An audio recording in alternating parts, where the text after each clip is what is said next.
All right, so Ricardo A. Apparently there's a lot of Ricardo A's in South Florida. So Ricardo won the Civic. I live such a charmed life in that the cars that I've given away, one was a guy in Tampa, was the 1M, the M5. The guy came with his whole family down from New York and they wanted to drive it back. You live only, 3.5, 4 hours away.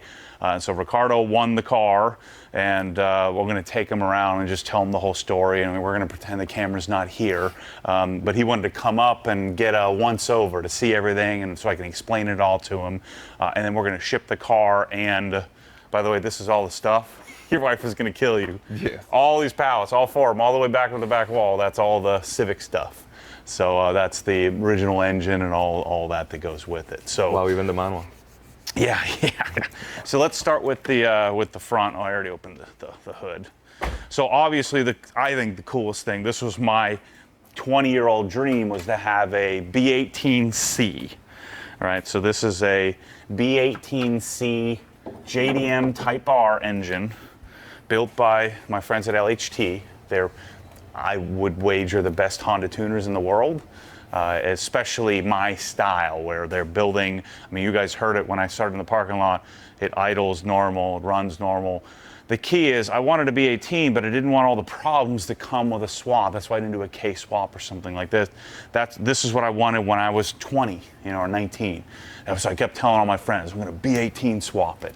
And so this was a really clean. John has a source that he gets these from. We wager 40,000 mile or less engine that of course has been rebuilt, so it's basically a 0-mile engine.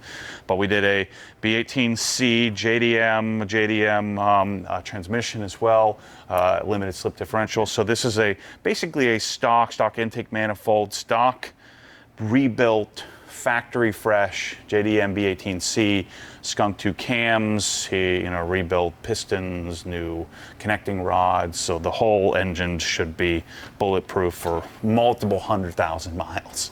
And then it's tuned at relatively moderate compression, and so the engine made 196 horsepower at the wheels, 128 foot-pounds of torque, but tuned clean, smooth. I thought about doing individual throttle bodies and stuff like that, but I just didn't want to have problems. I wanted to start up every time, wanted to run smoothly every time. And then one of the mistakes I made is all the Honda tuners, they do these solid motor mounts. As I told you this over the phone, the whole thing had solid motor mounts, and I hate it.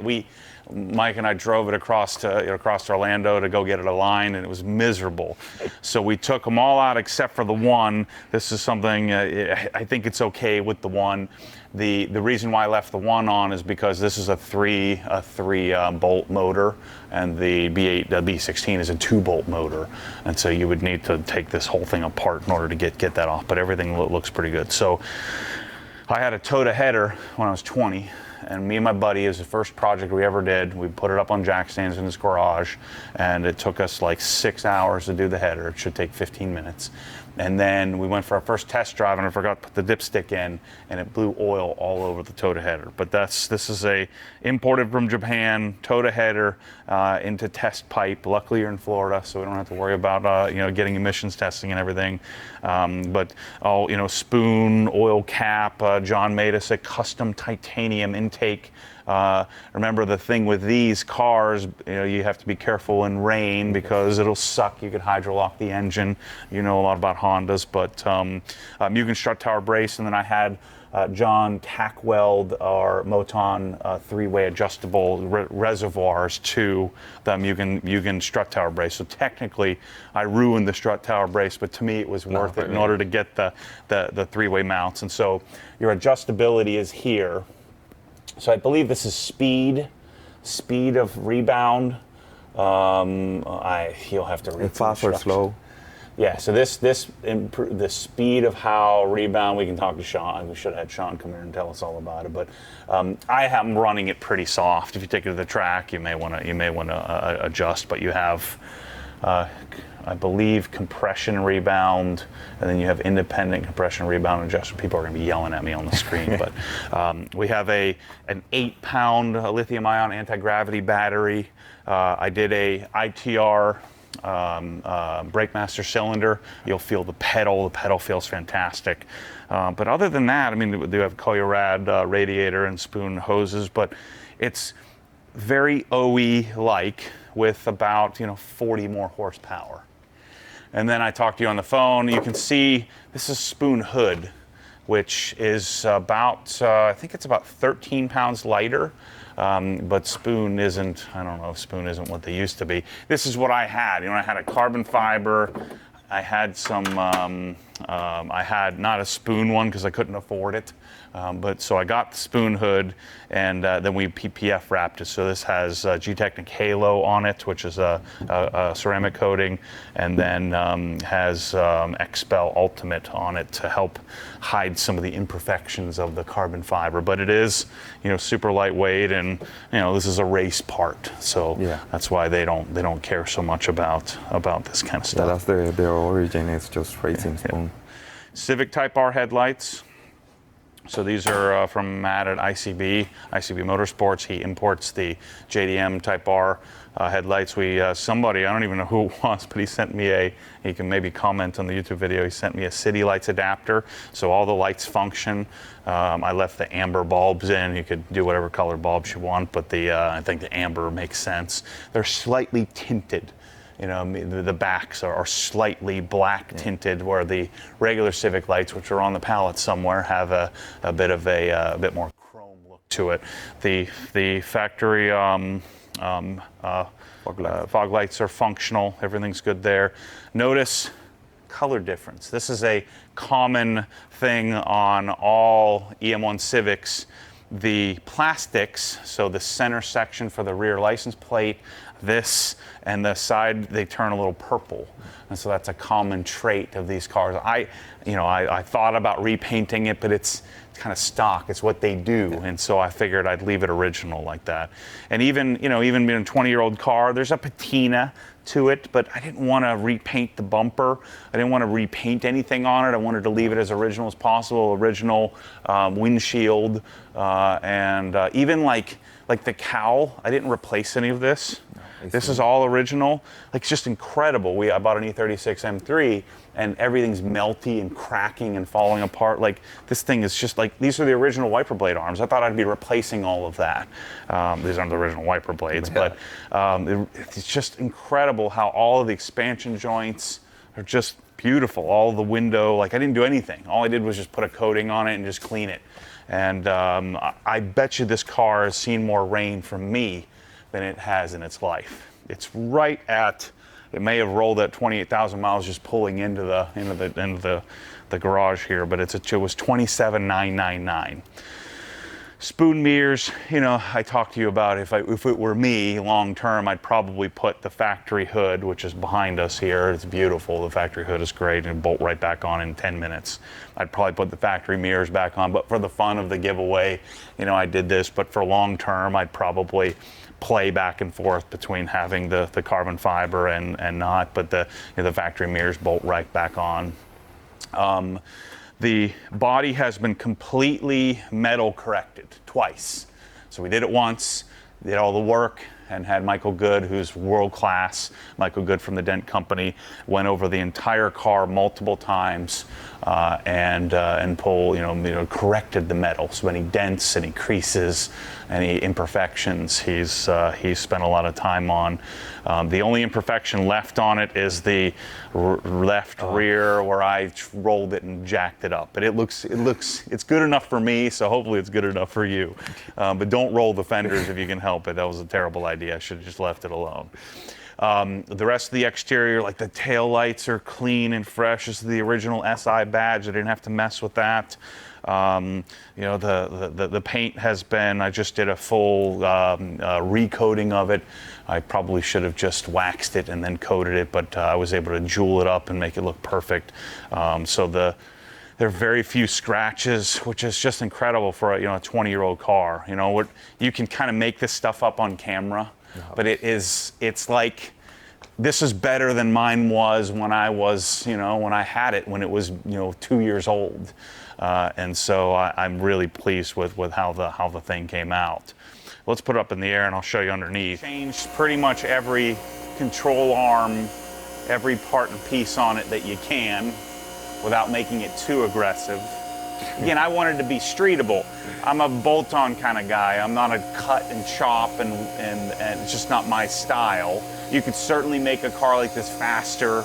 You could do more aggressive things, but I want UPS to show up with cool stuff that I can bolt on and take it back apart if I ever wanted to. So up underneath here in the rear end, I got a hold of one. This is a Fujitsubo exhaust. Took 3 months to get. There was a Skunk 2 on here, and then I tried an Apex side that I didn't like. So I think it sounds, the VTEC changeover, and this thing is incredible. And so you'll see I did all hard race rear sway bar, the rear subframe brace, rear lower control arms, their camber arms, aggressive camber arms, so you can adjust camber. Here's the beauty of the Moton rear setup, where you can lower it a whole lot more if you wanted to. I put the reservoirs, because we're in Florida, I put the reservoirs up under here. I didn't want to cut the trunk. I didn't want to drill a big hole in order to get it in the trunk, and so your adjustments are here up underneath. And my guess was that anybody who got the car is not going to be mud bogging in the thing. You can just rinse it off and be fine.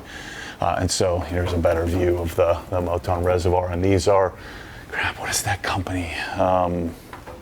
They make a special bracket for these. I'm sorry. This is why I bought them from them. So in case I forgot the name, I didn't want any sponsorship. But the underside looks nice and clean. We didn't really do any cleanup to this. This is just the way it looked. So it has a blocks test pipe. Here's the bottom of the Toda header. But I mean, you can even see, the underside. Here's the transmission with the LSD in here. Everything just looks clean. And the front, I did new hard race lower control arms, so all new bushings there. Which really weren't needed. And then what else did I do? We've tried all different kind of options with different drop forks and stuff, but it has factory drop forks, obviously the Moton coilover, and then up there at the top is a hard race upper control arm for camber adjustment. And then of course, we did the ITR brake master cylinder to help with pedal feel, and then I have the centering ring, what are those called? Hub-centric rings. Yeah. And then these suckers, look at these things. I got to give these to you, but these are racing. These are the lugs that are on it. So they're titanium from Jason Singh, who has a company called Racing. These are $895 a set. Yeah, they're incredible. But these are what I settled on is the lugs. I bought a bunch of lugs to figure out which ones I like, but these things are pretty incredible. And I love them because I've had these off and on the car like 15 times, and they don't mark just because of the way that the Torx style bit that is in the glove box that he made for these, but it's pretty incredible. So on the car are TE37 RTs. These are it's like a satinish black finish. All the wheels are coated as well, so they've all been coated. I kind of like the blue sticker on these that kind of match the car. You can't do center caps on the RT the way they make the hub ring. You can't do that on these, but some of the wheels, we have CE28Ns, we have RE30s, I've got 16-inch TE37s, that's TE37 Sonics. What else do we have? Desmond. The Desmonds don't look so great because of the color. Desmond Regamasters, the spoons are the most aggressive fit. Some have center caps, some don't, but they're all going with the car as well as the original engine. But this is the original VTEC stickers. This is why I bought a nice car, so I didn't have to try to find all this stuff. I bought a nice one, like the original door handles. There's no, imperfections or, big peeling or issues. We think that this door was possibly painted at the the delivery center, because all the previous owners I've talked to, and none of them said that they crashed the car, at least they didn't own up to it. But so we could see when we took because the paint matches so perfectly, We could see when we took the stereo speakers out, there were those little centering, those little pins they used to pop the panel. So there was some sort of body work done to here, but that's the only thing that we could tell that had any kind of, and we think it was probably done at like the delivery center, because I believe these came from Japan. I don't think these were built in the US. So then the interior, I thought what I would do is I thought I would refinish the whole interior. I thought I would send it off and have the seats all reupholstered. But as I started to put it together, just the OE black Civic floor mats, I think, make a big difference. Mugen pedals.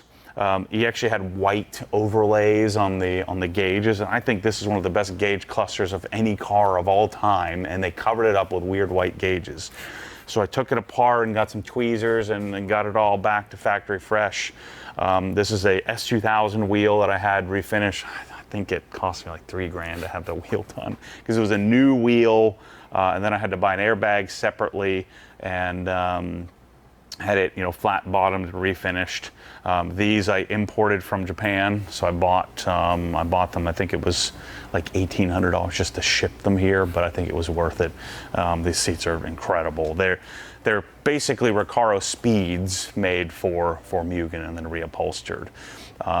Civic Type R shift boot, and then you can play with some of the, some different shifters if you want in the future, but I liked it. It has a Tenzo R short shifter. If you jump in and feel the shift linkage, I think it's great. So I'm not a huge fan of the taller shifters, where it pokes up even though it's more efficient, but it's, I don't know. This is what I had back when I was, 20. I had that spoon shift knob in silver.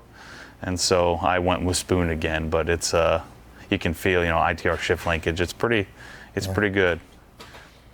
Reverse is a little sticky at times just because of the motor mounts, meaning you got to kind of force it in place. But everything else feels stock like.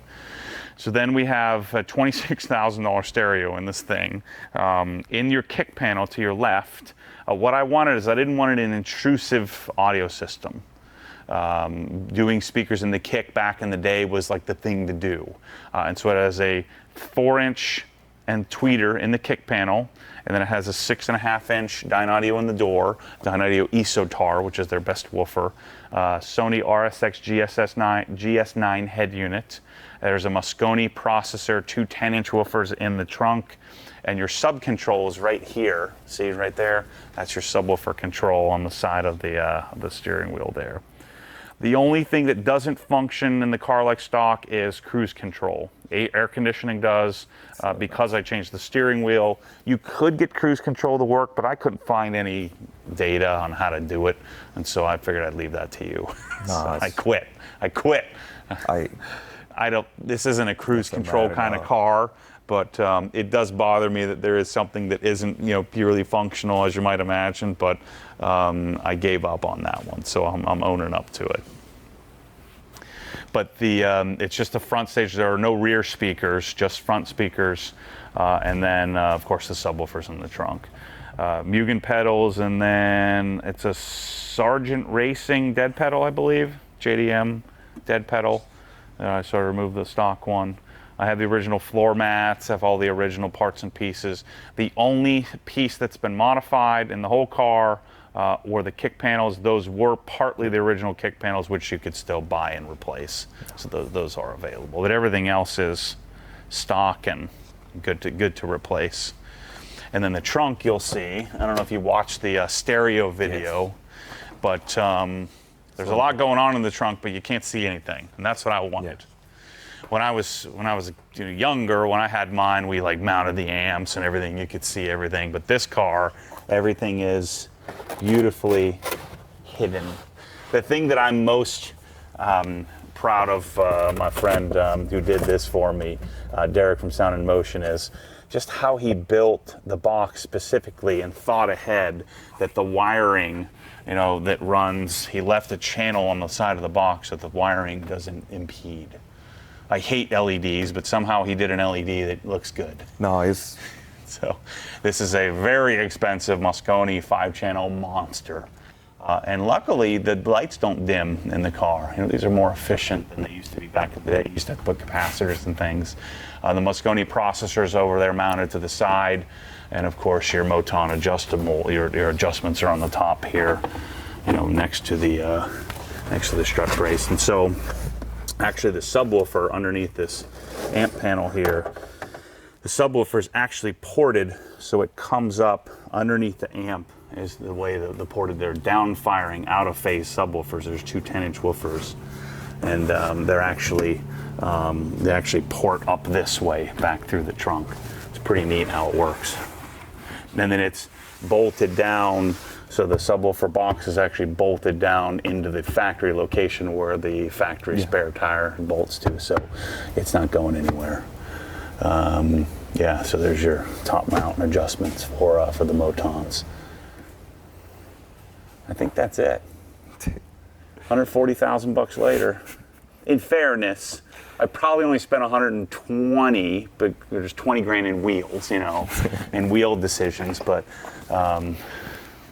it's pretty awesome. Oh, the other thing I forgot, you need to get a new. One of these light bulbs is burnt out.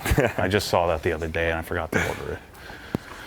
But other than that, it's pretty well set up to work and drive, you know, a couple 100,000 miles, or not. Park in the garage and take it to Cars and Coffee. I think the biggest thing for you is to make sure you don't get it stolen, because these things get stolen crazy. You know, and that's the hardest part, is people want these things and they're easy to steal. But yeah, that's the car. I feel like I completed the chapter of my life. You know, this was my first tuner car, and this was like the completion of it, the reason I bought it. It's kind of hard to have this with a GT3 in the garage, and I'm not much of a car collector. I'm more of a let UPS come and bring me cool stuff, and then, you know, move on to the next thing. And so I feel like this allowed me to complete the chapter, and we were able to sell enough T-shirts in order to get our money back on the thing. So that was good. And then luckily, someone who actually wants the car won it. So I got pretty lucky on that. So that's the story, man. That's the car. Hope you enjoy it. It's so perfect.